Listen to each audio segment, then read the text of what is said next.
Jésus. Amen. Eh bien, on va passer à la parole de Dieu parce que je sais que vous l'attendez ce moment et je vous ai promis une parole particulière que le Seigneur a placée sur mon cœur. Prions. Seigneur, merci pour ta glorieuse parole. Merci pour ta miséricorde et merci de ce que tu nous enseignes tes voies.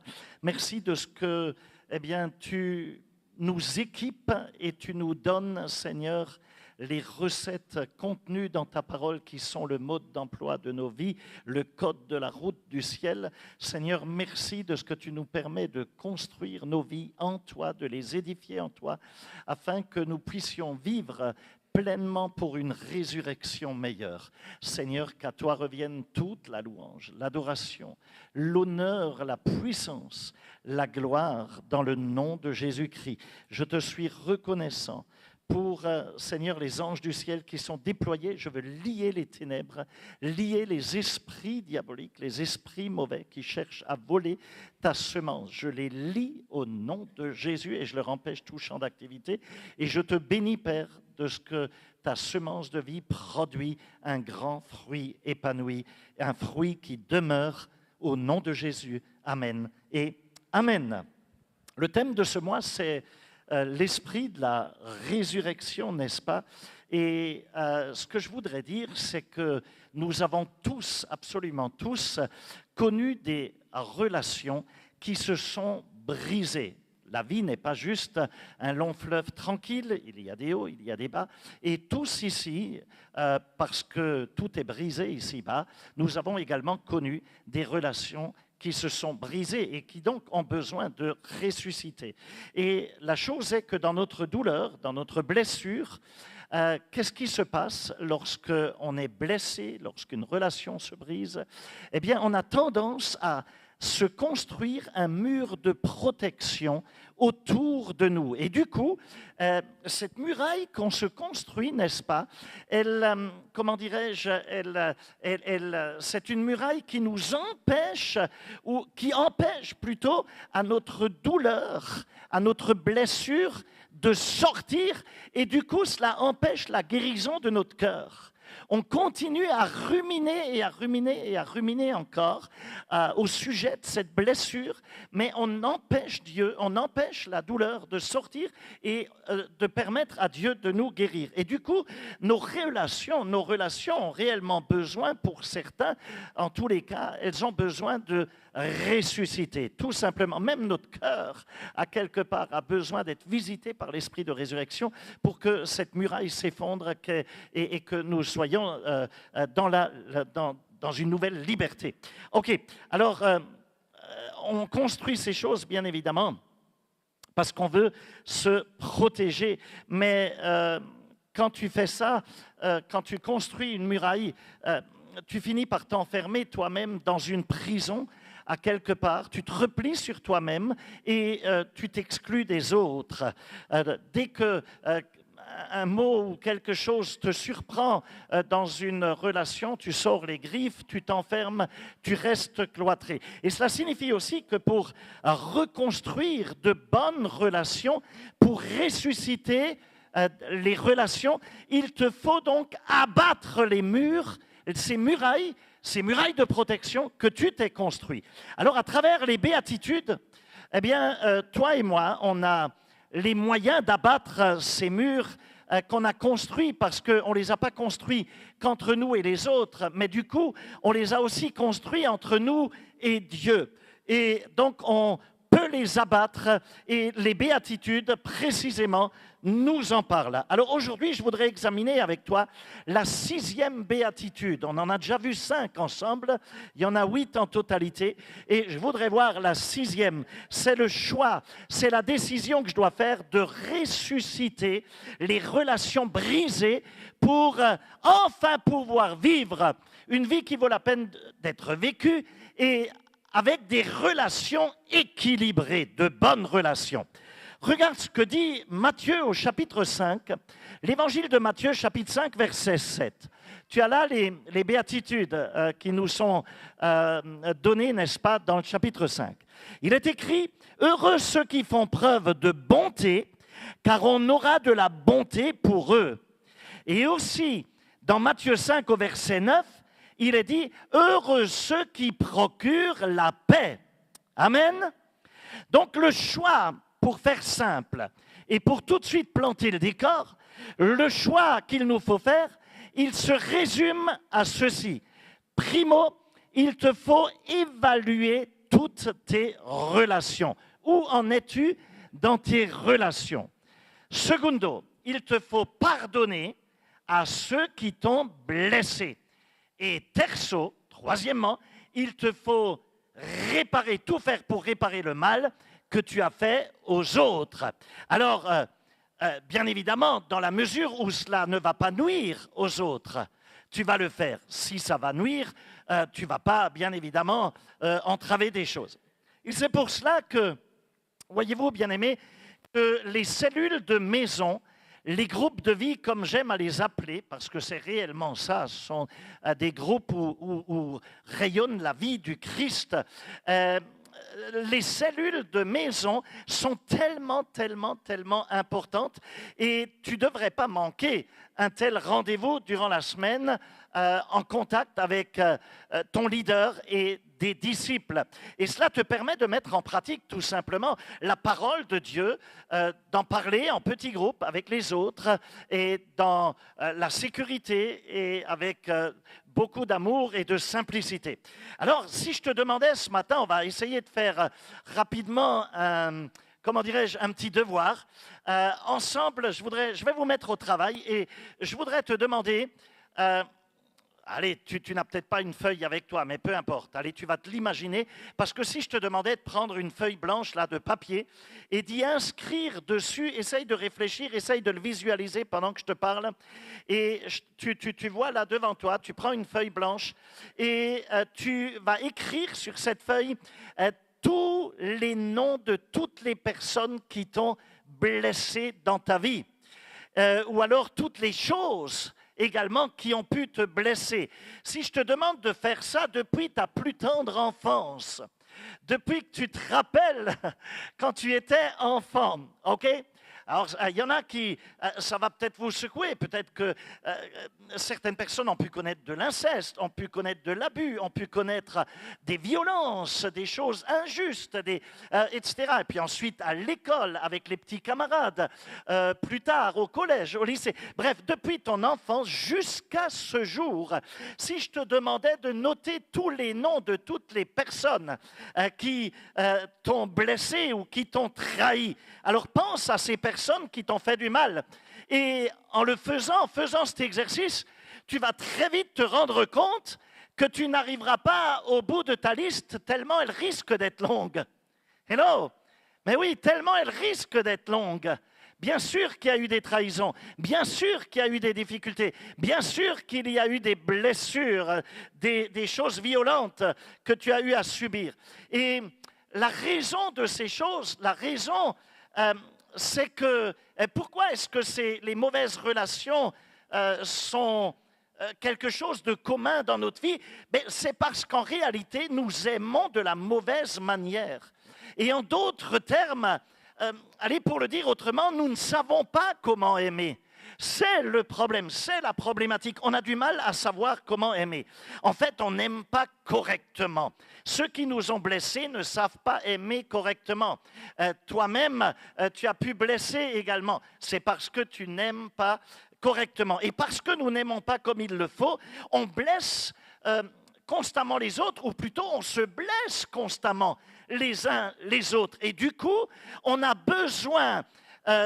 de pardon, du coup on a besoin de miséricorde et on a besoin, n'est-ce pas, d'abattre ces murs de séparation.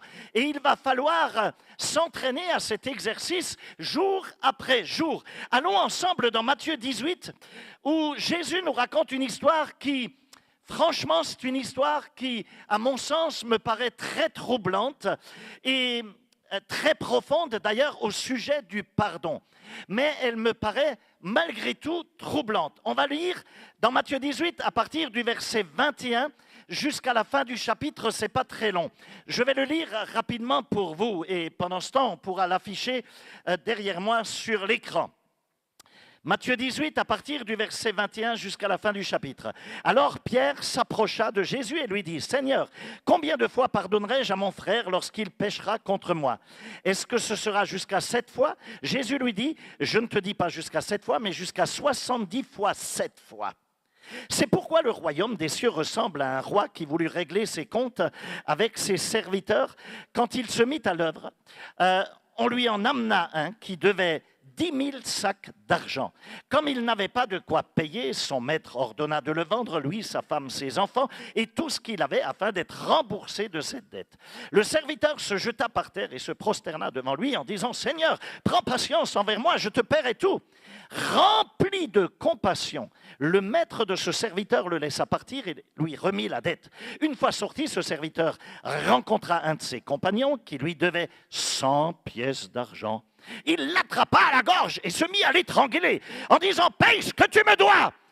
Son compagnon tomba à ses pieds en le suppliant, « Prends patience envers moi, je te paierai. » Mais l'autre ne voulut pas et alla le faire jeter en prison jusqu'à ce qu'il ait payé ce qu'il devait. À la vue de ce qui est arrivé, ses compagnons furent profondément attristés et ils allèrent raconter à leur maître tout ce qui s'était passé. Alors le maître fit appeler ce serviteur et lui dit, « Méchant serviteur, je t'avais remis en entier ta dette parce que tu m'en avais supplié. Ne devais-tu pas toi aussi avoir pitié de ton compagnon comme j'ai eu pitié de toi ?» Et son maître, irrité, notez ceci, le livra au bourreau jusqu'à ce qu'il ait payé tout ce qu'il devait. C'est ainsi que mon Père céleste vous traitera si chacun de vous ne pardonne pas à son frère de tout son cœur. Jusque-là donc. En vérité, cette histoire, je vais vous le dire, cette histoire me met très mal à l'aise. Et j'aimerais qu'il y ait, tu sais, ça me met tellement mal à l'aise que j'aimerais qu'il y ait un petit astérix à la fin de ce texte. Tu sais, des petits astérix comme dans les contrats d'assurance, tu vois, il est écrit des alinéas et puis tu as un petit astérix et tout en bas de la page, il y a un tout petit truc, il faut que tu prennes la loupe pour le lire, tu vois. C'est pour que tu ne le lises pas. Et là, j'aimerais qu'il y ait un astérix qui me renvoie au bas de la page de la Bible, qui me dit ces choses, tu n'as pas vraiment besoin d'en tenir compte parce que ce n'était pas vraiment dans le texte original. Mais le problème, c'est que ça y est. Le problème, c'est que j'ai besoin d'écouter. Je ne peux pas en faire fi, mes amis. C'est une histoire que Jésus lui-même a racontée et il l'a fait pour une raison précise. Il l'a racontée pour que ta vie et la mienne soient transformées, pour que nos vies soient changées.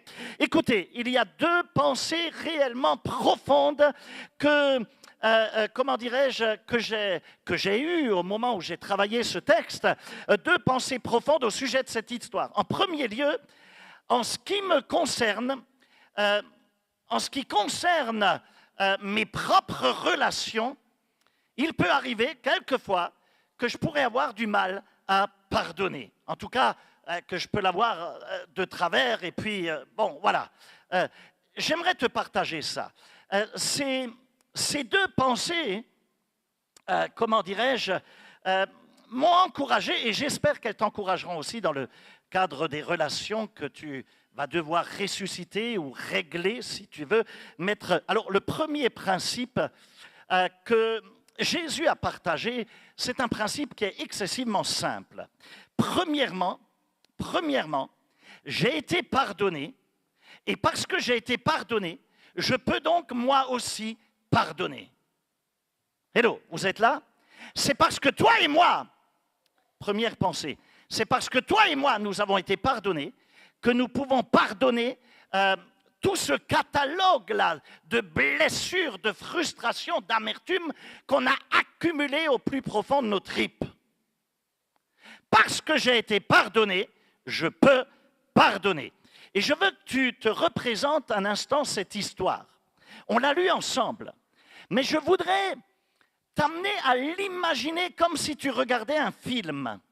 Je voudrais que tu le visualises, que tu amènes cette histoire en 4D, que vraiment tu la voies dans toute sa profondeur, dans toute sa hauteur, dans toute sa largeur. Ok, alors voici donc un serviteur qui travaille pour un roi qui est très riche. Et lorsque ce roi se lève ce matin, il décide, n'est-ce pas, qu'il va régler, il va regarder ses comptes, etc. Le serviteur, lui aussi, il se lève ce matin-là. Mais il ne sait pas que pour lui, c'est le jour du jugement. C'est le jour où tout va s'effondrer pour lui. Il n'est absolument pas au courant de ce que le roi vient de décider. Et donc, pour le moment, il se contente simplement de mener sa petite vie. Mais tout à coup, on vient le voir et on lui annonce que le roi veut le voir. Il doit aller se présenter en personne. Donc, il entre chez le roi, essaye de le suivre, comme sur un écran de projection, de télé. Il entre donc chez le roi, et le roi regarde les livres, et voilà qu'il découvre que ce serviteur lui doit des centaines et des centaines et des centaines de milliers d'euros. Alors, je ne sais pas comment cet homme s'est retrouvé avec une telle dette, l'histoire ne le raconte pas, mais toujours est-il, le roi lui dit, tu payes maintenant, je veux mon argent immédiatement, si tu ne payes pas immédiatement, eh bien, immédiatement, je vais te jeter en prison, toi et toute ta famille, et je vais saisir tout ce que tu possèdes, et tu vas me payer jusqu'au dernier centime. Et cet homme, ce serviteur, du coup, il tombe face à terre devant le roi et il supplie le roi, il crie de supplication au roi en lui disant « Aie pitié de moi ». Il lui dit « Majesté, s'il vous plaît, si vous m'accordez juste un peu plus de temps, je ferai tout pour vous rembourser. Je rembourserai jusqu'au dernier centime, absolument tout ». Et là, le roi, imagine la scène, pour une raison quelconque, il réagit par rapport à cette dette absolument phénoménale, et il lui dit, OK, on va faire ceci. Je vais complètement oublier cette dette. Je vais la jeter dans la mer de l'oubli. Je vais effacer cette dette de mes livres. Elle ne paraîtra plus nulle part. C'est OK, tu peux y aller. Tu peux partir. On n'en reparlera plus jamais. Tu es complètement libre, je te laisse partir et je te libère totalement de cette dette. N'y pense même plus, dors sur tes deux oreilles, ne culpabilise pas, tout va bien, la dette est annulée. Je voudrais que tu appuies sur la télécommande et que tu fasses une petite pause sur le film là. Je voudrais que tu réfléchisses juste un instant à ceci. Parce qu'en vérité, ce serviteur, c'est toi et moi. Il s'agit de nous. La parole de Dieu, elle nous implique là. Toi et moi, nous avons une dette absolument phénoménale envers le roi, c'est-à-dire envers Dieu. Une dette qui nous est impayable. C'est une dette phénoménale. Elle est constituée de tout ce qui est lié au fait que nous sommes nés dans le péché. Nous avons hérité du péché. Et aussi du fait que nous sommes séparés de Dieu, que nous avons engendré des malédictions dans notre vie, que nous avons commis péché sur péché, des mauvaises pensées, des mauvaises actions, etc. Toi et moi, on a donc une dette gigantesque envers le Seigneur et nous ne pouvons pas payer cette dette. Ce serviteur a dit au roi, il lui dit, Majesté, je vais travailler un peu plus dur et je te rembourserai jusqu'au dernier centime. Mais en vérité, le roi savait parfaitement qu'il n'aurait jamais réussi à le faire. Il ne pouvait pas le faire. La dette était trop phénoménale. Donc comprends bien que même si toi et moi, nous travaillons le plus durement possible, si on observait tous les commandements jusqu'à notre mort, si on ne disait plus jamais le moindre mot méchant, si on donnait tous nos biens, si on les distribuait aux pauvres, si on faisait tout ce qu'on pouvait imaginer de bien, si nous n'étions plus jamais grincheux de notre vie, si on était toujours souriant, toujours en train de refléter le bonheur, le fait d'être heureux, pour autant, tout cela, ça ne suffirait pas. La dette que nous avons, toi et moi, envers le roi, elle est impayable en ce qui nous concerne. Mes amis, nous sommes incapables de le payer et on ne pourra jamais le rembourser. Alors, pourquoi le roi de cette histoire a-t-il effacé cette dette, pardonné à cet homme? Pourquoi Dieu me pardonne-t-il? Pourquoi Dieu me blanchit-il? Pourquoi Dieu paye-t-il ma dette? Pourquoi t'a-t-il pardonné cette dette si phénoménale que tu ne pourras jamais rembourser? Pourquoi? Pourquoi Dieu a-t-il pitié de nous alors qu'on est, permets-moi l'expression, c'est peut-être cru, mais on est bien souvent que des petits bouts de merdeux pitoyables, parce qu'il n'y a pas d'autre mot. C'est ce qu'on est. On n'est pas bon. On a des pensées mauvaises, des pensées méchantes, de la jalousie, de l'hypocrisie, si souvent. Pourtant, le fait est que Dieu a pitié de nous. Et le fait que Dieu a pitié de moi, de toi, tu sais quoi? Ça me coupe le souffle. Ça me choque. J'arrive presque pas à y croire. C'est incroyable. Alors pourquoi a-t-il fait cela? Mais pourquoi? Alors que nous sommes quelquefois capables du pire. Même les animaux ne font pas ce que sont capables de faire les hommes. Mes amis, alors pourquoi? Pourquoi Dieu a-t-il fait cela? C'est à cause de Jésus. C'est à cause de lui. Pas à cause de toi, pas à cause de moi, à cause de lui. La dette que je devais à Dieu, elle n'est pas restée impayée. La dette que tu as envers Dieu, elle n'est pas restée impayée. Tu ne pouvais pas la payer. Je ne pouvais pas la payer. Mais Jésus l'a fait à ma place et à la tienne. Jésus l'a payé. Il a pris en charge la dette que je devais. Dieu a eu pitié de toi et de moi. Ça ne t'excite pas plus que ça? Tu devrais lui donner gloire. Waouh! Écoute ceci. Dans l'évangile de Luc au chapitre 15, on en sait bien plus sur ce Dieu étonnant, sur ce Père qui désire ardemment nous pardonner. Tu connais plus que certainement l'histoire du fils prodigue. Il s'agit d'un homme riche qui a 2 fils, d'un patriarche, d'un grand terrien, et il a 2 fils. L'un d'eux, le plus jeune, voilà-t-il pas qu'il vient voir son père et il lui dit simplement, comme ça, comme si de rien n'était, papa, tu sais quoi? J'en ai assez de toi. J'en ai ras le paquet d'être ici sur cette ferme. Je supporte plus cette ambiance. J'aime pas ce qui se passe ici. J'en ai marre avec ton style de vie. Moi, je veux faire quelque chose de différent. Dans ma vie, peut-être qu'il parlait de son père en parlant du vieux, tu sais, comme certains jeunes. Ouais, le vieux, la vieille, etc.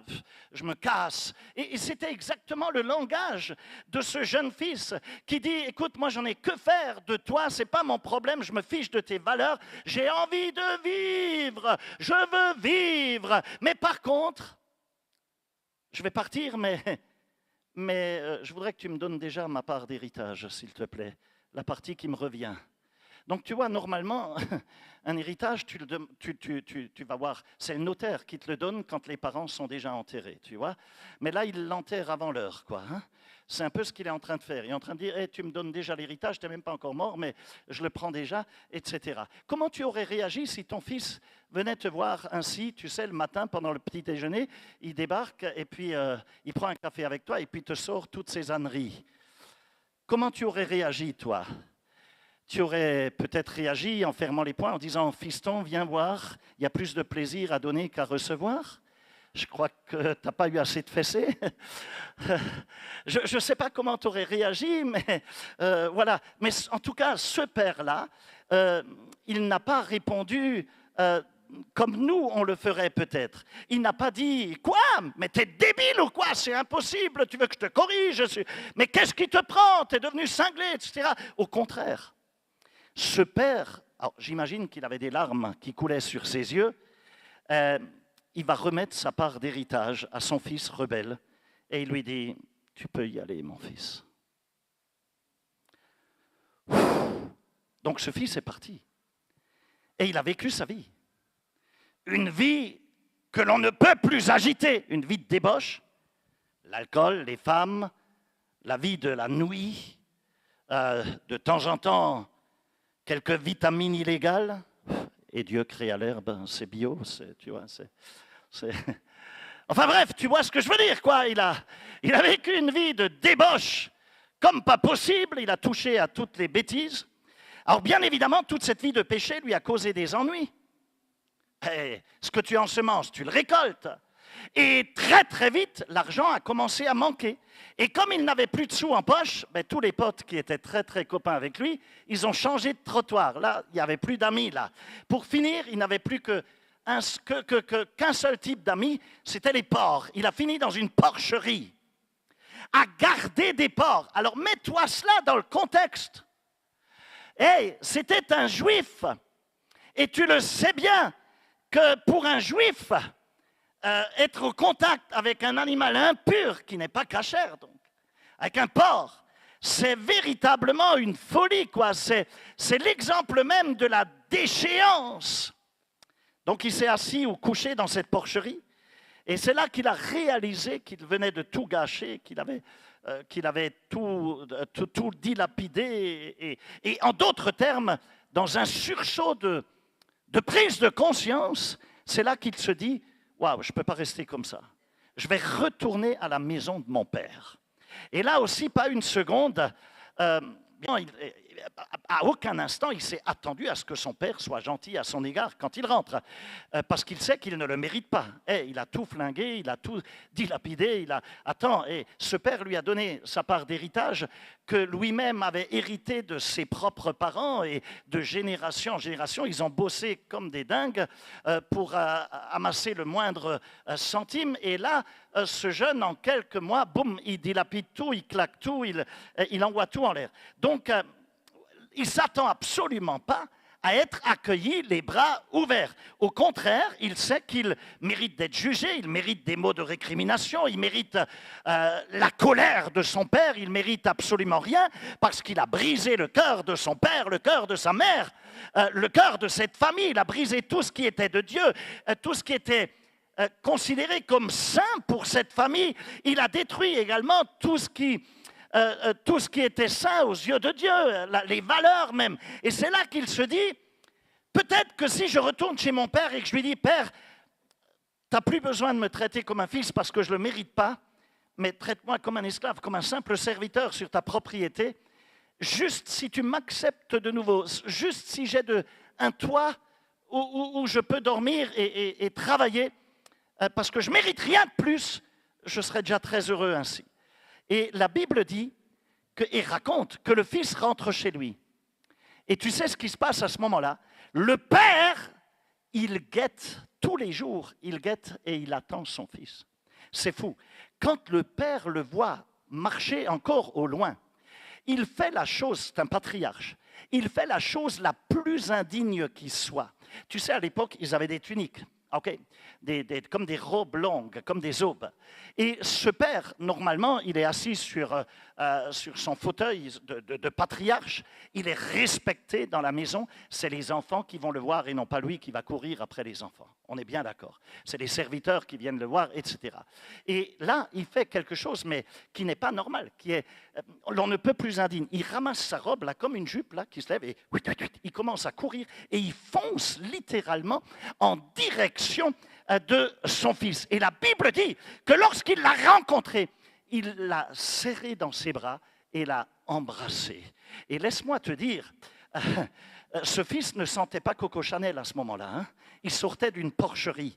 Mais le père l'a pris dans ses bras et l'a embrassé. Le grand artiste peintre Rembrandt, tu en as dû entendre parler de Rembrandt, non? Si vous avez un peu de culture au niveau de l'art, vous savez que Rembrandt a fait des œuvres absolument incroyables et il a peint un des plus beaux tableaux. Moi, je pourrais le contempler sans jamais me lasser. Est-ce qu'on peut l'afficher, s'il te plaît? On va l'afficher. Regarde voir, est-ce que ça sort bien? C'est écrasé. Est-ce qu'on ne peut pas le resizer? Bon, tant pis, on fera avec. OK.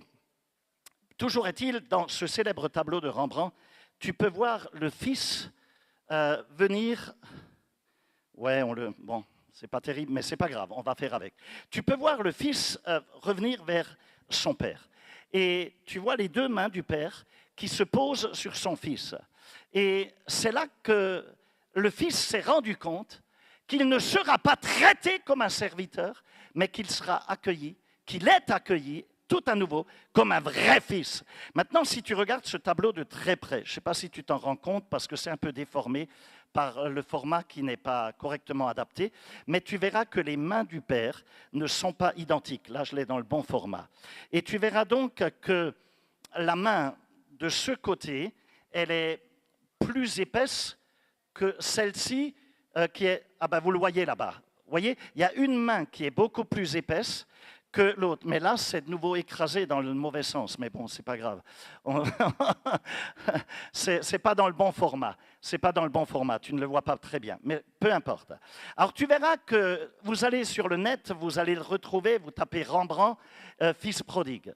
Et vous verrez que l'une des mains est une main masculine et l'autre main est une main féminine, comme les mains d'une femme. Et ça représente, en réalité, dans l'explication du maître, de l'artiste, ça représente l'amour du père, mais aussi l'amour de la mère, qui accueille son enfant qui s'était éloigné, qui était parti. Parce que Dieu est autant père que mère. Il est esprit, Dieu est esprit. Il faut que ceux qui l'adorent en esprit et en vérité. Et donc on retrouve toute la protection du Père, la force du Père, et tout l'amour et la douceur de la mère. Et la beauté de l'histoire, elle réside dans le fait que ce père attendait avec impatience son fils qui était précieux, tellement précieux à son cœur. Lorsque ce fils est revenu, ce fils pourrait aussi être cette fille. Peu importe, mets-toi à cette place.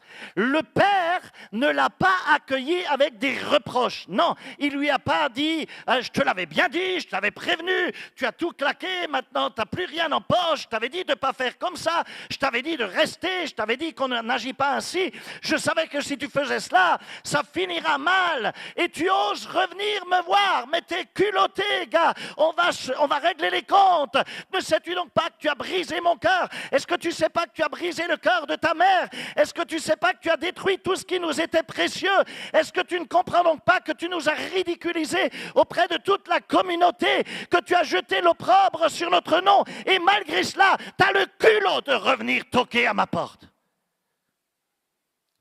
Non, ça ne s'est pas passé ainsi. Quelquefois, toi et moi, on pourrait penser que c'est ainsi que Dieu réagira à notre égard, que c'est ce que Dieu pourrait ressentir à notre égard. Non. On pense quelquefois que si nous revenons à Dieu en lui disant « Seigneur, j'ai tout gâché, j'ai commis tellement de péchés, etc. » on pense qu'il va nous traiter comme le ferait un père terrestre. Mais non, absolument pas. Ce passage nous dit que nous avons un père, un roi, qui voit la dette que nous avons, toi et moi, et qui sait que cette dette est phénoménale. Il sait qu'on a tout gâché. Pourtant, il ne s'approche pas de nous autrement qu'avec des bras d'amour qui nous parlent, qui nous disent « Viens à la maison, bienvenue à la maison. Oh, tu m'as tellement manqué, enfin, je suis heureux de t'accueillir. » Il nous prend dans ses bras, il nous embrasse et il nous dit « Tu es mon fils, tu es ma fille, tu es mon enfant. » Pourquoi est-ce que Dieu fait cela? Pourquoi nous traite-t-il avec tant d'amour? Tu sais, personnellement, j'ai beaucoup d'affection pour le psaume 103 au verset 1er. J'aime vraiment ce psaume. Et souvent, je le cite d'ailleurs dans mon cœur. Le verset 1er, tu verras que le psalmiste a dit « Bénis l'Éternel, mon âme ». En fait, son âme, David, son âme n'avait pas envie de bénir Dieu. Et il donne un ordre à son âme. Et il lui dit « Je t'ordonne de bénir l'Éternel ». Bénis l'Éternel, mon âme, que tout ce qui est en moi bénisse son saint nom. C'est comme s'il se donnait un ordre à lui-même, à son âme, la nature charnelle, il voulait les trois dimensions de son être, depuis son âme jusque dans la dimension de l'esprit, il voulait que tout bénisse le nom du Seigneur. Qu'est-ce que cela signifie que de louer Dieu du plus profond de nous-mêmes? Qu'est-ce que ça signifie? Toi et moi, laisse-moi te dire, je veux t'expliquer quelque chose. Toi et moi, nous avons au plus profond de notre cœur, au plus profond de nos tripes, nous avons comme, comment est-ce que je peux imaginer ça? Un peu comme des grottes, un peu comme des fossés en quelque sorte, au plus profond de nous-mêmes, comme des crevasses. Et dans les profondeurs de notre âme, dans ces crevasses, il y a des déchets, il y a des ordures, il y a des choses pathétiques, des choses horribles, des mauvaises habitudes, des choses incorrectes. Alors, je ne parle pas nécessairement de tous les péchés qu'on considère comme terribles, comme méchants, comme désagréables, et des péchés qui nous paraissent gros comme une montagne. Non, je parle simplement du fait qu'on peut avoir une âme qui n'est pas forcément belle. Si on regarde dans les profondeurs, elle peut être amochée, elle peut paraître laide, parce qu'il y a des choses qui sont cachées. Il y a du péché dans ton âme, et dans la mienne aussi. Il y a des mauvaises pensées qui peuvent arriver. Il y a des choses qui se passent dans notre vie. Et la chose est qu'on le cache tellement bien aux autres. Très peu d'entre nous, mes amis, connaissent réellement la profondeur et la laideur de l'âme de quelqu'un d'autre. Très peu. Très peu. Mais si tu pouvais être vu au plus profond de ton âme par les autres, si les autres pouvaient voir la véritable profondeur de ton âme, ils seraient peut-être horrifiés, ils seraient choqués. Mais laisse-moi te dire, Dieu le voit et il l'a déjà vu. Et pour autant, il ne te tourne pas le dos. Il voit ces crevasses, ces fossés, ces cavernes qui se trouvent au plus profond de ton cœur, qui sont remplies de poubelles, de péchés. Il voit des endroits qui sont tellement sombres parce que jamais tu ne les as confessés. Ce sont des endroits qui n'ont jamais vu la lumière du jour arriver sur eux. Dieu voit ces endroits où tu luttes et où le mal est là et où tu t'interroges et où il y a des doutes et où il y a de l'oppression au plus profond de toi-même, de la culpabilité. Il voit toutes les fois également où tu as râlé, où tu as peut-être même, où tu es allé jusqu'à peut-être blasphémer. Il voit aussi les endroits où tu as pleuré à cause des souffrances et des blessures. Et pourtant, il t'aime et il te tourne jamais le dos. Il t'a gracié. Il a eu pitié de toi et de moi. Et parce qu'il nous a traités de cette façon-là, il nous demande aussi de traiter les autres avec le même genre de miséricorde et de grâce.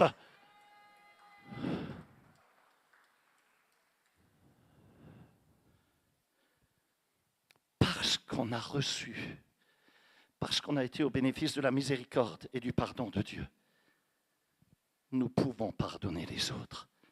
Nous devons le faire. C'est simple, non?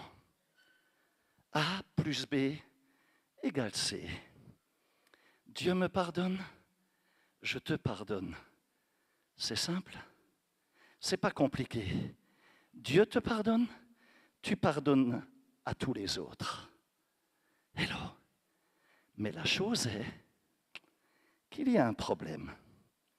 Parce que toi et moi, on n'a pas toujours envie de pardonner. Hello. Eh oui, on n'a pas toujours envie. Alors soyons honnêtes. En y réfléchissant bien, je pense que les plus grands obstacles au niveau de nos relations qu'on peut avoir, les obstacles les plus profonds qui nous volent le succès au niveau de nos relations, ce plus grand obstacle, c'est nous-mêmes, en vérité. Ne cherche pas midi à 14h. C'est chez nous que ça se passe. Pourquoi? Parce que trop souvent, on n'est pas enclin à pardonner. On n'a pas envie. Ou on pardonne qu'à moitié. Allez, laisse couler, allez, mais dégage, je ne veux plus te voir. Ce n'est pas un pardon, ça. La relation n'est pas ressuscitée. Ce n'est pas oublier. C'est jeter un dossier dans la poubelle. Non, non, non, non, non.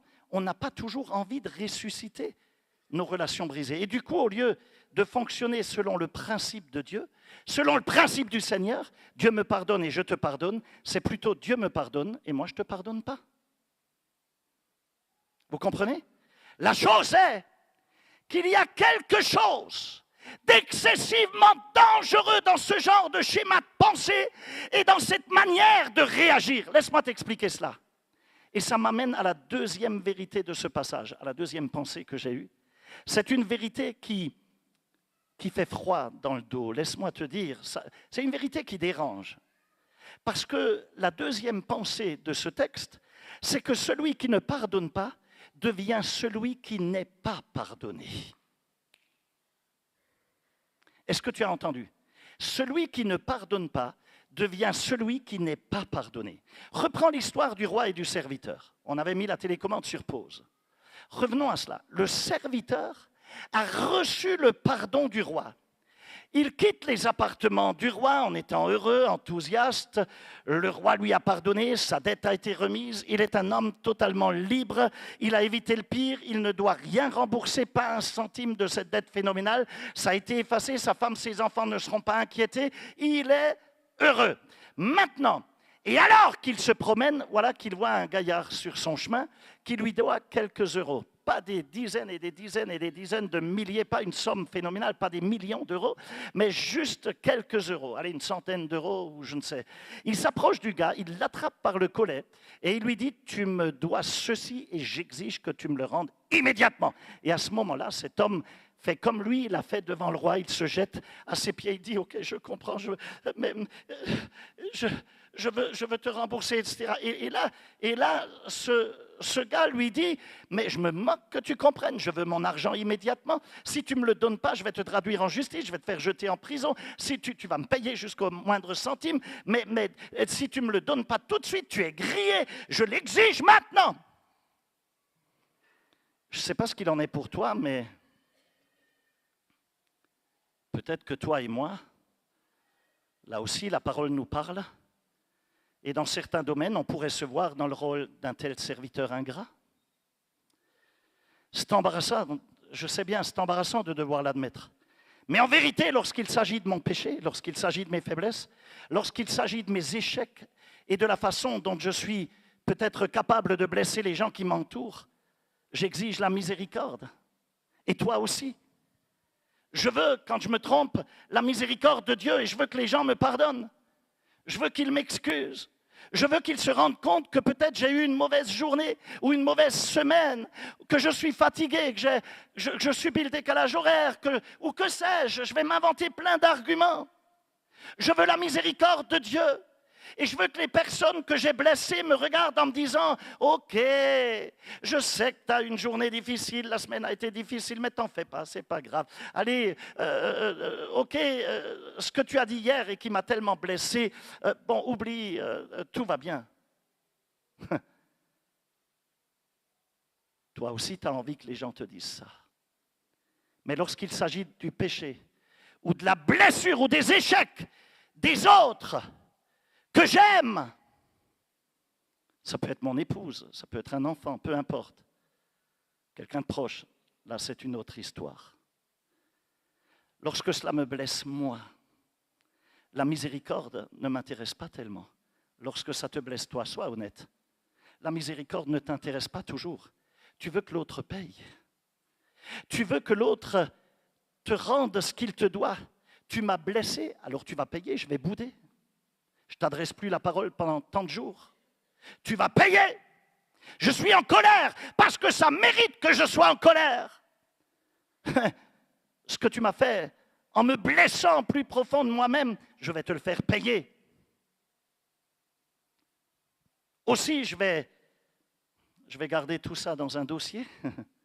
Et si un jour tu recommences, je sors le dossier, je te le balance en plein visage. J'allais dire un gros mot. Dans cette histoire, mes amis, vous me suivez là? Dans cette histoire, le roi entend parler de ce que ce serviteur ingrat a fait. OK? Et du coup, il le rappelle. Et il lui dit, « Hey, t'es un homme mauvais et méchant. Je t'ai remis une dette que tu ne pouvais pas payer. Je t'ai remis une dette que jamais t'aurais pu payer. Pourquoi t'as pas eu pitié? Pourquoi t'as pas eu de compassion pour ton compagnon de service qui te devait juste quelques euros? Mais tu plaisantes. Pourquoi tu n'as pas eu compassion à son égard? Et la Bible dit que le roi l'a livré à des bourreaux qui l'ont tourmenté.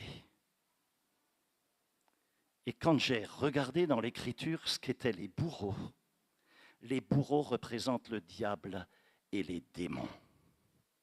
Mes amis, pour le dire autrement, à partir de ce jour-là, ce type n'avait plus que des bâtons dans ses roues. Plus rien ne lui réussissait. Tout ce qu'il entreprenait échouait. Tout ce qu'il faisait, c'était que galère sur galère. Écoute bien, si tu ne pardonnes pas, je veux que tu comprennes une fois pour toutes que tu es en train de te construire toi-même une chambre de torture dans laquelle tu t'enfermes. Si tu ne pardonnes pas, tu es en train de construire un mur, une muraille autour de ton propre cœur. Si tu t'accroches au ressentiment, à l'amertume, au non-pardon, tu es en train de construire un mur autour de ton propre cœur. Et cette prison, ce cachot spirituel dans lequel tu vas te trouver, ça va te tourmenter, te briser. Les démons ne te laisseront plus dormir. Peut-être que la pression psychologique et le stress vont devenir tellement intenses que tu vas développer des maladies psychosomatiques. Tu te détruiras. Dans Matthieu 5 au verset 7, il est dit « Heureux les miséricordieux, car ils obtiendront miséricorde ». C'est la béatitude qu'on est en train d'examiner aujourd'hui. Dans Matthieu 6 au verset 14 à 15, « Si vous pardonnez aux hommes leurs fautes, votre Père céleste vous pardonnera aussi. Mais si vous ne pardonnez pas aux hommes, votre Père ne vous pardonnera pas non plus vos fautes. » Marc 11, 25. « Et lorsque vous êtes debout pour prier, si vous avez quelque chose contre quelqu'un, pardonnez-lui, afin que votre Père céleste vous pardonne aussi vos fautes. » Luc 6, 37, « Ne jugez pas, et vous ne serez pas jugés. Ne condamnez pas, et vous ne serez pas condamnés. Pardonnez, et vous serez pardonnés. » Jacques 2, 13, « Car le jugement est sans compassion. Pour qui n'a pas fait preuve de compassion? La compassion triomphe du jugement. » Écoute ceci. Écoute bien, je veux que tu comprennes que tant que tu restes incapable de pardonner, parce que tu n'as pas envie de pardonner, parce que l'autre en face de toi, il est trop gros, trop maigre, trop noir, trop blanc, trop jaune, trop rouge, ou que sais-je, ou parce qu'il a une tête qui ne te revient pas, ou parce que tu te sens blessé, puis qu'il n'avait pas à faire ça, et tatati, et tatata. Tant que tu restes sur tes positions, tu restes enchaîné à des menottes, à des chaînes spirituelles. Tu restes enchaîné à ces personnes à qui tu ne pardonnes pas. Tu t'endors avec eux, ils sont enchaînés dans ton cœur. Tu t'es emmuré avec eux dans un cachot, dans une cellule spirituelle, dans une cellule émotionnelle. Et les bourreaux, ce sont les démons qui vont te matraquer jour et nuit. Tu vas rester enchaîné à ceux que tu ne pardonnes pas. C'est comme si tu leur donnes de l'espace dans ton cœur, dans ton esprit, et tu leur permets de rester enchaîné à toi émotionnellement.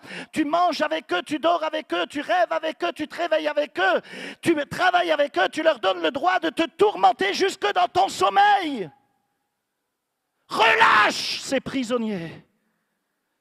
Oui, donne gloire à Dieu. Je crois bien que les personnes les plus tristes que j'ai pu rencontrer, ce sont celles qui ne pardonnent pas. Mais qu'est-ce qu'elles sont tristes, qu'est-ce qu'elles sont amères. Il est temps d'agir, mes amis, il est temps de pardonner, il est temps de libérer ceux qui t'ont offensé. Il est temps d'arrêter de ruminer, de ruminer, de ruminer encore. T'es pas une vache. Arrête! Arrête de ruminer la même histoire qui t'a blessé. On le sait, on l'a déjà entendu des dizaines de fois. Arrête! Il est temps d'arrêter de te poignarder toi-même avec la douleur que tu ressens. Mais arrête de te crucifier toi-même. Pardonne! Christ a été crucifié pour que tu sois libre.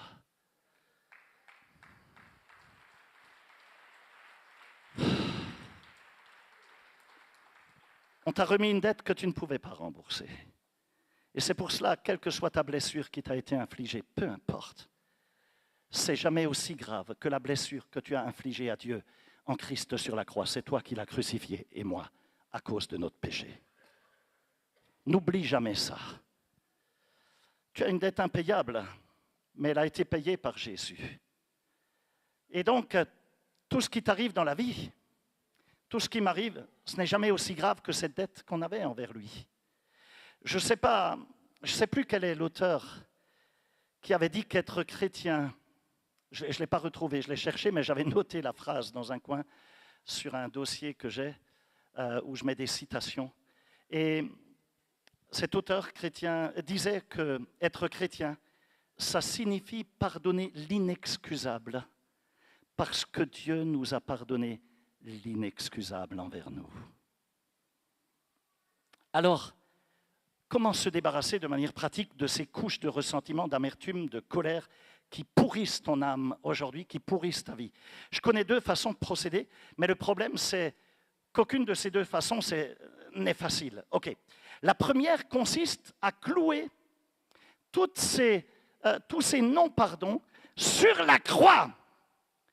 Prends cette blessure qui est dans toi, prends ce non-pardon, prends cette amertume et cloue-les sur la croix de Jésus, là où Jésus a payé la dette. Jésus a fait en sorte que la dette impayable soit réglée, qu'elle soit pardonnée. Et du coup, parce qu'il m'a pardonné, je peux aussi te pardonner. Dans Matthieu 18, je vois que le serviteur ingrat n'a pas eu de nouvelle chance. Non. Le roi a découvert qu'il avait tout gâché, il l'a jeté dans les mains des bourreaux. Mais toi et moi, nous avons une nouvelle chance. Et la croix n'avait pas encore eu lieu à l'époque. Alors, peu importe qui tu n'as pas pardonné, peu importe quelle que soit ta rancune à laquelle tu t'accroches encore jusqu'à ce matin, j'ai une bonne nouvelle pour toi. Tu as une chance de t'en débarrasser. Tu peux lâcher prise, c'est le moment ou jamais. Ne quitte pas ce lieu tout à l'heure sans avoir lâché prise. Tu sais, trop souvent, on pense que le fait d'assister fidèlement aux réunions, le fait de servir, de venir gonfler les équipes de nettoyage ou d'accueil ou de parking ou de servir à droite, à gauche, de s'engager dans un diaconat, le fait d'ouvrir une cellule, le fait d'être fidèle à tous les cultes, d'être fidèle aux dîmes, aux offrandes, d'être généreux. Bref, écoute, tout ça, c'est bien, mais ce n'est pas suffisant. On pense que toutes ces choses sont la preuve de notre amour pour Jésus-Christ. Ah, je suis un bon chrétien, je n'ai pas loupé un culte. Laisse-moi te dire, si tu veux vraiment savoir si ta marche avec le Seigneur est authentiquement profonde, j'ai une question à te poser. Si tu veux passer ce test-là, alors tu vas répondre à cette question. Dis-moi à quelle vitesse et avec quelle facilité et avec quelle intensité tu pardonnes quand on te blesse. Dis-le-moi! Et alors je te dirai si tu es un vrai fils de Dieu. Cela te montrera où tu en es dans ta marche avec Dieu. Parce qu'un authentique disciple du Seigneur Jésus, s'il ne pardonne pas, il est en contradiction. Il n'est plus un fils de Dieu, il n'est plus un chrétien. C'est comme si je te disais, je suis coiffeur, mais je ne coupe pas les cheveux. Je suis dentiste, mais je ne soigne pas les dents. Non mais attends, tu as un problème, toi. Je suis chrétien, mais je ne pardonne pas. Ben oui, mais tu n'es pas chrétien. Hello, mais vous êtes là, mais tu ne rentreras pas dans le ciel. Ceux qui ont été graciés, non seulement ils peuvent être graciés, mais ils doivent gracier. Ils doivent faire grâce aux autres. Ceux qui ont été au bénéfice de la miséricorde, ils doivent faire miséricorde. Ceux qui ont été aimés jusqu'au plus profond de leur tripe, qui étaient brisés, ils doivent en retour aimer ceux qui, dans leur vie, ont besoin de miséricorde, de grâce et de pardon. Mes amis, certains d'entre vous, vous avez peut-être besoin de commencer par le début. Tu as peut-être désespérément besoin d'être pardonné par Dieu. Tu es comme le fils prodigue. On est tous des fils prodigues, des fils et des filles prodigues. Tous. On s'est tous éloignés de Dieu, tous, à un moment ou à un autre. Déjà, on l'était au départ. Et on a pu venir et on a pu encore s'éloigner. Ce matin, c'est peut-être le moment pour toi de te dire, Seigneur Jésus, je reviens à la maison. Certains d'entre vous, vous êtes des disciples depuis un certain temps. Et vous avez fait l'UDV, vous avez fait un week-end rencontre, peut-être même 2 ou 3. Vous êtes peut-être même venu à Cap Destinée, vous avez commencé à vous former dans le leadership, vous œuvrez peut-être même, vous avez une cellule, vous exercez un leadership, un ministère, un pastorat. Et en apparence, tu as l'air d'être en pleine forme sur le plan spirituel. Quand on te voit, Et on te dit, comment tu vas? Tu réponds, tout va bien avec Jésus, avec un grand sourire. La chose est que peut-être très peu de gens soupçonnent que dans tes tripes, au plus profond des crevasses de ton âme, tu es en train de transporter des tonnes et des tonnes de ressentiment, d'amertume et de culpabilité. Relâche ces personnes que tu n'as pas encore pardonnées, mais laisse-les partir, laisse-les partir. On t'a remis une dette que tu étais incapable de payer. Fais-le pour les autres. Fais-le. Que veux-tu que je te dise de plus? Fais-le. Viens, on va se mettre debout ensemble.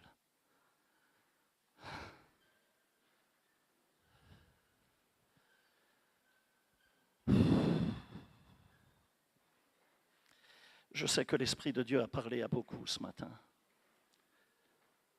Je sais que beaucoup, vous avez été touchés par la parole et qu'il y a des choses à faire. Je voudrais qu'on prie. Mets une main sur ton cœur, je te prie. Ferme les yeux. Je veux commencer à prier pour toi. Père, au nom de Jésus, bien souvent ta parole nous bouscule et elle nous révèle et nous montre tels que nous le sommes. Seigneur, si souvent nous essayons de vivre notre vie et de faire en sorte que tout le monde pense que nous ne souffrons pas, que nous n'avons pas de colère dans nos tripes, que nous ne sommes pas amers, que nous ne sommes pas blessés, que tout va bien. Jésus, Seigneur, merci d'aller dans les profondeurs de notre âme pour voir ce qui s'y trouve sans t'en offusquer. Merci de ce que tu ne rejettes personne ici. Et tu ne te mets pas non plus en colère contre nous, contre mon frère, contre ma sœur, contre moi. Même lorsque tu regardes dans les coins les plus sombres de notre cœur. Tu n'es ni choqué ni en colère. Seigneur, merci de ce que tu nous accueilles dans tes bras d'amour. Merci pour ta miséricorde. Merci d'avoir payé le prix à notre place. Oh Dieu, aide-nous aujourd'hui, ce matin, en cet instant, à libérer cet homme, cette femme, ces gens contre qui nous avons encore peut-être du ressentiment ou de l'amertume. Et plus que réellement, ils ne le méritent pas, bien évidemment. Ils nous ont blessés. Et toute une partie de nous-mêmes crie qu'ils ne le méritent pas. Mais nous voulons nous rappeler ce matin, ô combien il nous était impossible de payer notre propre dette que nous avions envers toi, Seigneur. C'est nous qui t'avons crucifié à cause de notre péché et tu as accepté de payer au prix de ton sang. Certains d'entre vous ici, vous avez besoin de dire, Jésus, je suis fatigué de courir. Je me rends, je dépose les armes.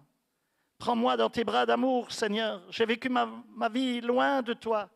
Et merci de ce que tu m'accueilles dans ta famille. Merci de ce que tu m'aimes, de ce que tu me pardonnes.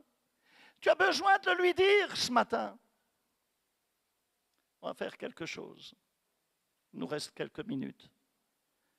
Si Dieu t'a parlé ce matin, et si jusque-là tu as eu du mal à pardonner, parce que la blessure elle n'est pas encore guérie, elle n'est pas cautérisée, elle n'est pas fermée, elle n'est pas cicatrisée. Ce n'est pas une page qui est tournée pour le moment. Si tu es dans ce cas, je voudrais que tu aies l'honnêteté de sortir de ton rang et de venir jusqu'ici. Et je veux prier pour toi, pour que cela devienne possible, car je ne veux en aucun cas que tu sois jeté entre les mains des bourreaux. Si tu es entre les mains des bourreaux, il est possible que tu viendras 36 fois aux impositions de main les vendredis soirs pour dire « je souffre d'insomnie ».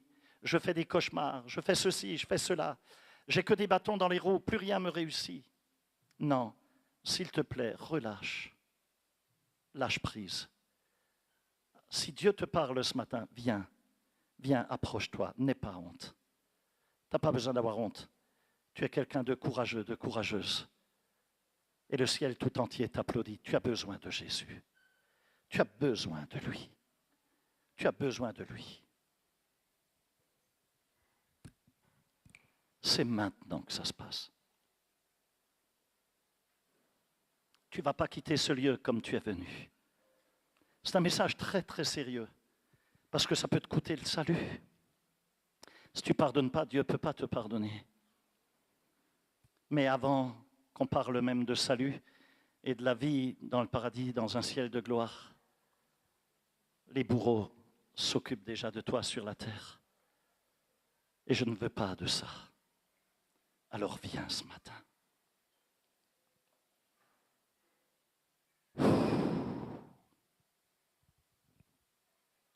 Viens, approche-toi. Ne sors pas de ce lieu sans une touche de la part de Dieu. Tu as tellement besoin de lui, tellement. Si tu devais remplir cette liste de personnes qui t'ont blessé, oh my God, il y en a tellement, tellement. Jesus. Tu sais, je vais te dire quelque chose ce matin. On est tous dans la même barque. On est tous dans le même voyage et tous dans le même bateau. Que celui qui n'a jamais blessé jette la première pierre. Que celui qui n'a jamais été blessé lève la main. Tous, on a vécu cela. Et si tu n'as pas donné ta vie à Jésus, alors avance-toi. Avance-toi. Avance-toi.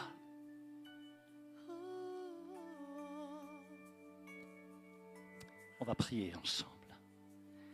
Et tu vas répéter après moi, Père, au nom de Jésus, à haute voix. Père, au nom de Jésus, aujourd'hui, j'accepte de mourir à moi-même et de te permettre de pleinement vivre à travers moi. Je renonce à cette amertume, à ces non-pardons. Je renonce à ce que les blessures ont pu engendrer dans mon cœur. Et dans le nom de Jésus-Christ, je pardonne l'impardonnable, l'inexcusable, ce qui est impensable. Je le pardonne, je le relâche et je relâche toutes ces personnes qui ont plombé mon cœur, qui ont amené tellement de souffrance et tellement de bâtons dans mes roues, qui m'ont empêché d'accomplir ma destinée, qui ont peut-être empêché même un mariage, ou qui ont détruit un mariage, qui ont détruit ma destinée. Mais aujourd'hui est jour de restauration. J'accepte, Seigneur, de pardonner parce que tu m'as pardonné. Tu m'as pardonné l'impardonnable. Alors je pardonne désormais l'impardonnable aux autres. Et Seigneur, je ne reviendrai plus dessus. Je les relâche. Je détruis aussi tous ces dossiers que j'ai mis de côté, que je me suis fabriqué pour les ressortir si jamais. Je les détruis et je les jette au plus profond de la mer de l'oubli. Ils n'existeront plus. Dans le nom de Jésus, je renonce à l'amertume. Je renonce à la haine. Je renonce au manque de pardon. Je renonce aux mauvais sentiments. Je renonce aux mensonges du diable. dans le nom de Jésus. Et Seigneur, je sais que je peux désormais revenir à la maison, me jeter dans tes bras et ton amour sans limite, ta protection, ta grâce, ta miséricorde, ta bonté est tellement grande. Je suis caché en toi. Caché en toi désormais, Jésus. Je t'appartiens. Ce n'est plus moi qui vis, mais c'est Christ qui vit en moi. Dans le nom de Yeshua, dans le nom de Jésus. Seigneur, merci de ce que tu fais une œuvre de délivrance. Attention, j'ai besoin de frères. S'il vous plaît, vite, vite, vite.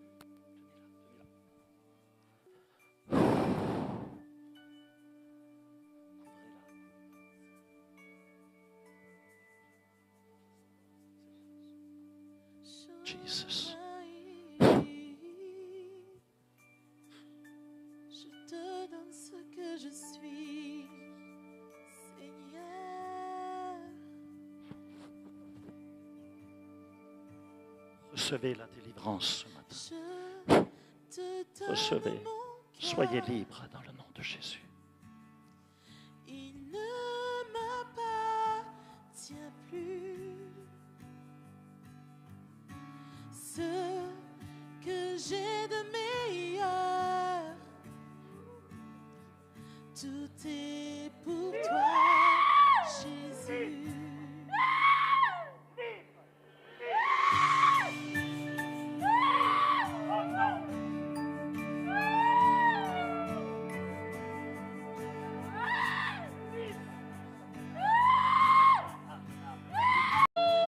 Je suis à toi, Jésus. Prends mon âme, prends mon cœur, je te donne tout.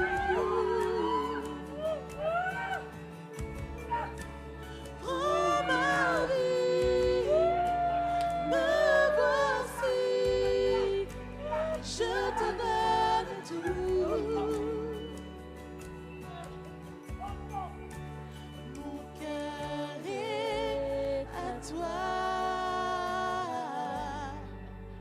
tout à toi.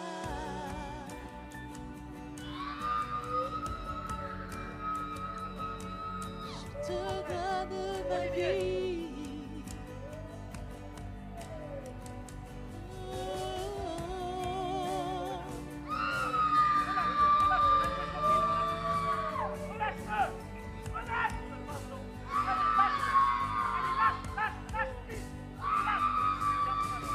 Je te donne mon cœur.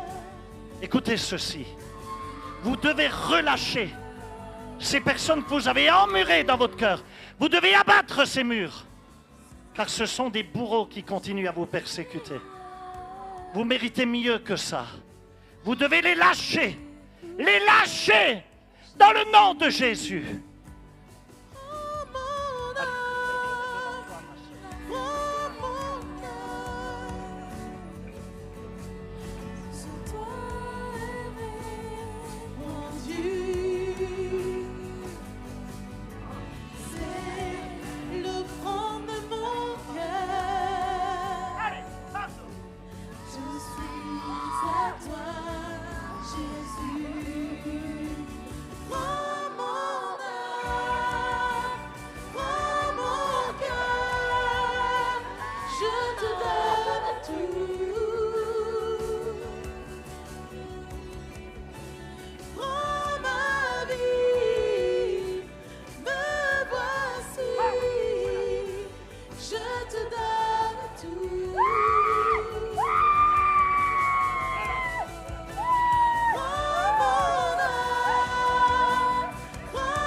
Je comprends que ça fait tellement mal. Parce que vous avez été blessés. Ça a été tellement douloureux, tellement violent, injuste. Et ces personnes qui vous ont blessé ne méritent pas le pardon. Mais vous méritez d'être libres. C'est vous qui devez être libres. Et tant que vous ne les pardonnez pas, Ils seront comme des bourreaux dans votre vie. Alors vous les relâchez, s'il vous plaît. Vous les lâchez, vous les pardonnez. Vous avez été pardonné. Et vous allez le faire parce que ça a une implication spirituelle. Je vous le redis. Peut-être qu'il y a des choses de bloquées dans votre vie à cause du manque de pardon. À cause du manque de pardon. Je vais vous raconter une histoire. Ça s'est passé, il y a, je pense, une trentaine d'années en arrière. C'était plus 35 ans. C'était une femme qui subitement a souffert de paralysie. Il y avait quelque chose de dégénérant et les médecins ont qualifié ça de maladie orpheline. Ils n'ont pas compris, ils n'ont rien trouvé. Mais c'était dégénérant. Et rien n'indiquait au niveau des marqueurs que c'était une arthrose évolutive ou quelque chose comme ça. Non, non, non, c'était incroyable et d'une rapidité terrible. Elle s'est retrouvée dans un lit d'hôpital et ne pouvait plus que bouger la tête et être nourrie. Mais tout était paralysé. Quand le pasteur est allé la voir, à l'époque c'était le pasteur Jean, dans l'église où je me suis converti, il lui a parlé et lui a dit, parce qu'il a reçu une pensée de Dieu, il faut que tu pardonnes ce qui te paraît impardonnable et Dieu va te relever. Et cette femme a dit non, non, non, moi j'ai rien contre personne, je ne comprends pas, priez pour moi, pasteur. Et ça, il dit non, je n'ai pas besoin de prier, tu dois pardonner. Et il est parti. Et il lui a dit, si Dieu te parle, moi je vais prier pour que Dieu te parle et te montre, eh bien tu me le diras, je suis prêt à revenir. 3 semaines plus tard, cette femme a écrit un courrier à ce pasteur, lui a téléphoné. Ensuite, elle était le matin, ce matin-là, où elle a pardonné à cet homme qui l'avait rejeté, à qui elle en voulait à mort. Dans la demi-heure qui a suivi, elle a bondi du lit, elle a retrouvé toutes ses fonctions. Les médecins n'ont rien compris jusqu'à maintenant, juste à cause de la puissance du pardon. Mes amis, elle aurait pu mourir. C'est ce qu'on appelle des maladies psychosomatiques. L'âme qui agit sur le corps. Et ça, personne ne peut le maîtriser, c'est spirituel. Donc tu dois relâcher aujourd'hui. Si tu veux une vie qui vaut la peine d'être vécue, relâche. S'il te plaît, de grâce, fais-le. Oh ma vie, me voici, je te donne tout. Prends mon âme, prends mon cœur, je te donne tout. Prends ma vie, me voici, je te donne tout. Prends mon âme, prends mon cœur, je te donne tout.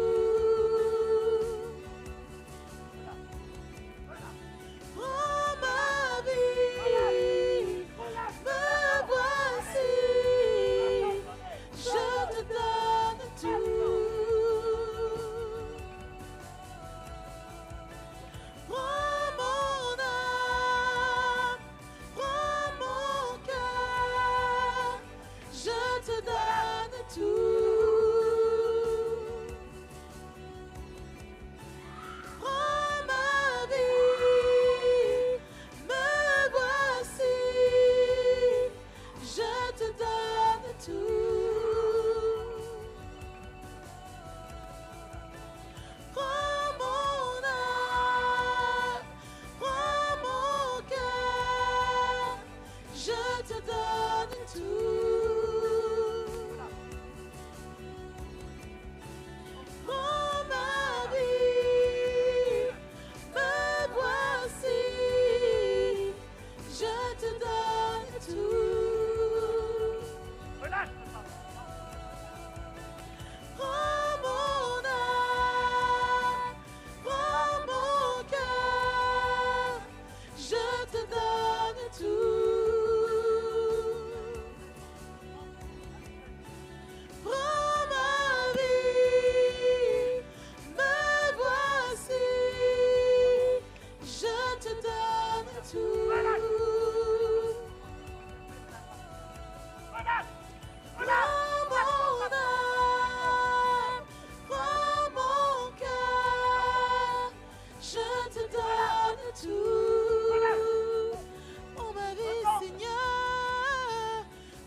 te donne tout. Prends ma vie, me voici, je te donne tout.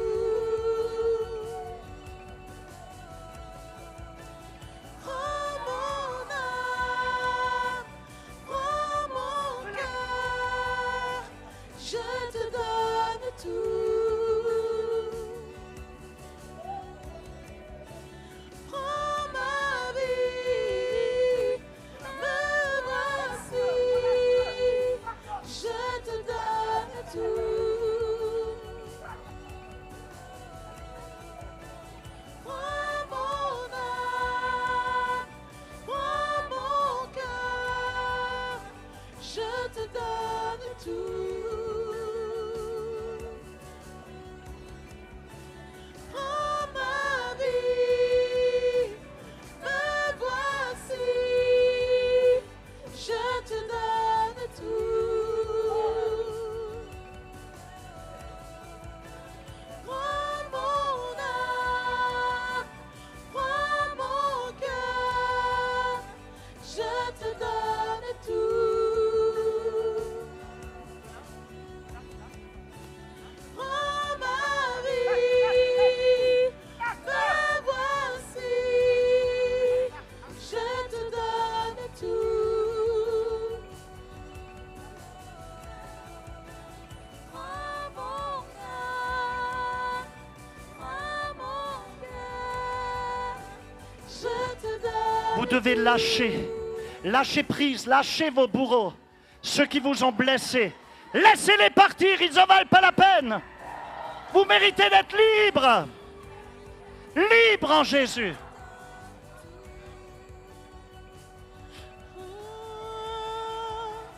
Prends mon âme, Comment tu veux la paix à la maison s'il n'y a pas la paix dans le cœur? je te donne. Comment tu veux la paix au travail? Comment tu veux la paix dans ton couple si ton cœur est miné par des bourreaux, des blessures qui datent de je ne sais trop quand?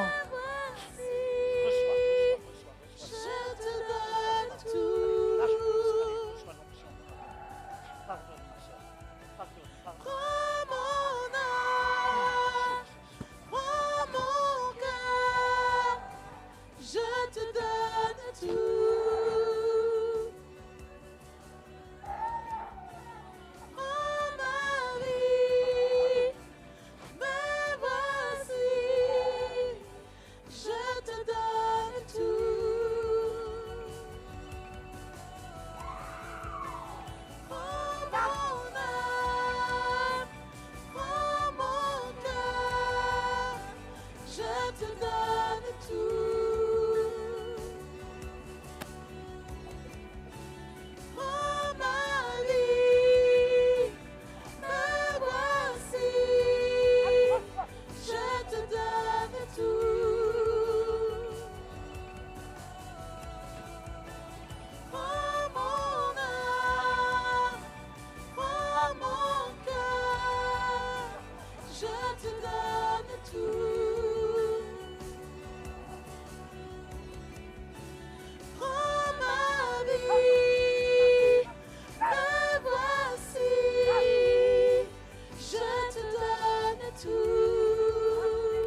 tout.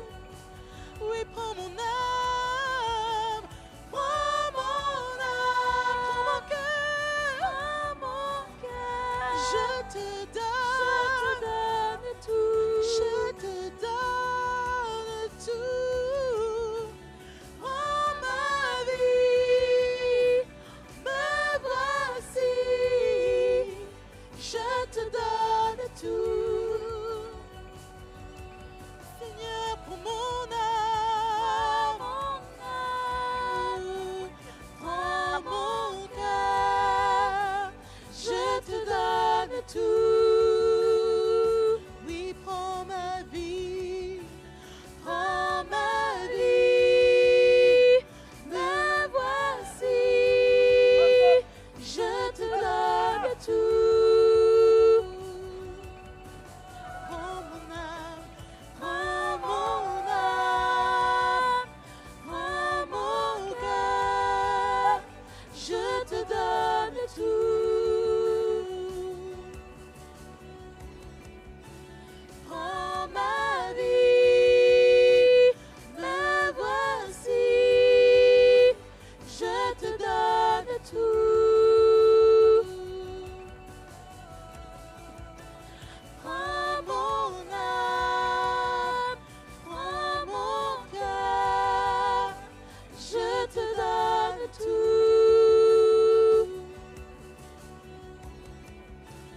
Prends ma vie, me voici, je te donne tout.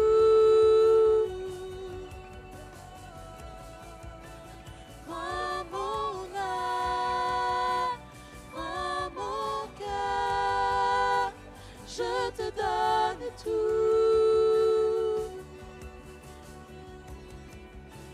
Prends ma vie, me voici, je te donne tout. Prends mon âme, prends mon cœur, je te donne tout.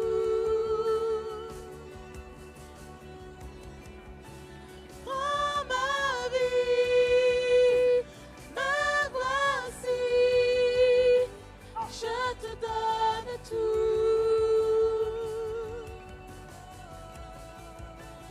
Prends mon âme, prends mon cœur, je te donne tout.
tout.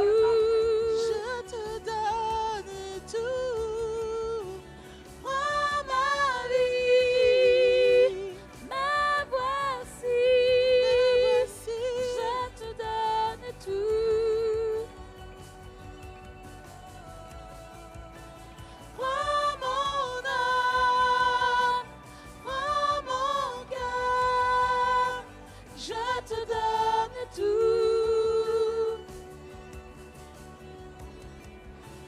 Prends ma vie, me voici, je te donne tout. Waouh! Je vous assure qu'il y aura un avant et un après dans votre vie si vous avez été sincère dans votre pardon. En pardonnant à ceux qui vous ont blessés, vous ne serez plus jamais les mêmes. Il y aura eu un avant et un après. Vous dormirez mieux, vous digérerez mieux, vous vivrez mieux. Le stress quitte. La grâce de Dieu vous accompagnera. Et vous n'aurez plus besoin non plus de vous soucier, car Jésus sera avec vous. Et si Dieu est avec vous, qui sera contre vous? Que Dieu vous bénisse. Je vous aime très fort. Vendredi soir, une soirée spéciale de guérison ici, dans ce lieu, pour ceux qui ne sont pas au week-end rencontre. Le week-end rencontre se passe à l'étage, dans la salle de l'étage. Et en bas, on fera du ministère avec tous ceux qui ont besoin. Que Dieu vous bénisse.